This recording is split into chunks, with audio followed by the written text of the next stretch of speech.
Hi there, I'm Jeremiah Salaska, Creative Director for Fifth Cell, and this is our new title, Hybrid.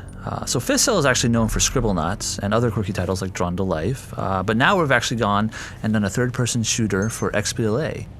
In the shooter genre, innovation isn't necessarily a common word, but that's what we pride ourselves on. And so when we decided to do Hybrid, we wanted to do something that was actually completely different from the norm of what you're used to, but still kind of feels similar. So probably the biggest thing that separates Hybrid is its combat-focused movement. And so with combat-focused movement, instead of controlling the movement specifically, you just look at a cover and press A, your character will automatically go there.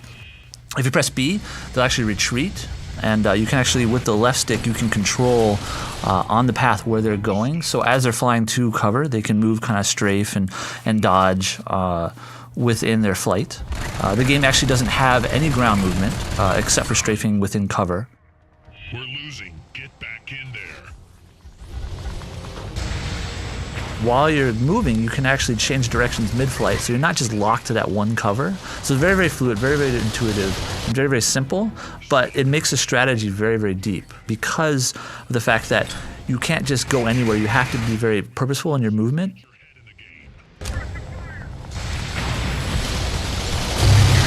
We're winning. Stay focused. What's really cool about this game is that because we have kind of a focused kind of movement, we can allow people to go to upside down cover or to wall cover seamlessly without any problem. So they just select it and they'll go upside down. We also have a Killstreaks system called drones. And so you've seen a few of them before. There's these kind of like robot looking characters that fly around.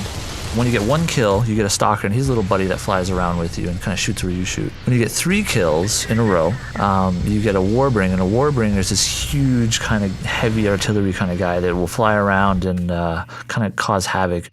The last kill streak is called the Praeon. The Praeon is kind of like a heat-seeking missile. She requires 5 kills, and once she gets out, she's basically going to target some guy, and she'll take him out unless you kill her before she gets to you.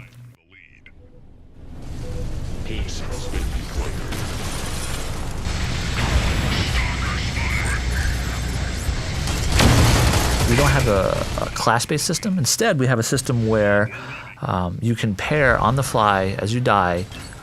You can go into the respawn menu and you can pair and match weapons and abilities to your liking. So, like one of my favorite combos is the double-barreled shotgun, which is pretty much an insta-kill when you're right on top of somebody and you hit them.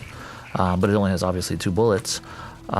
With teleports, you can kind of surprise people and sneak up on them. That's a really fun ability. There's other ones like heavy machine gun with a siphon ability, which basically siphons off their health and gives it to you. So as you're fighting and you're moving around, you can kind of siphon up their health and take them out.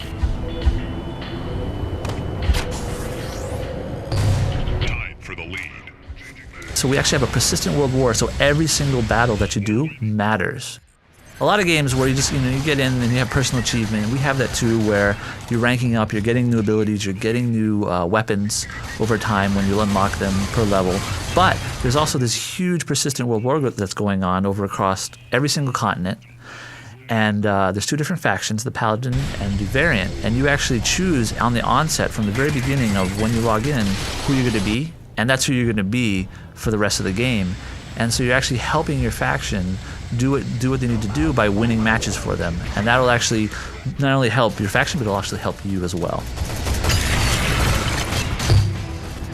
We're actually using the Source engine, so this isn't a homegrown engine, but it's heavily modified. And it's actually running 60 frames a second. We actually thought that with a multiplayer shooter, that's really important to get that kind of smooth gameplay going.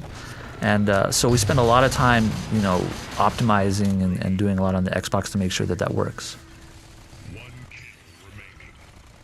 Hybrid is out this summer for XBLA.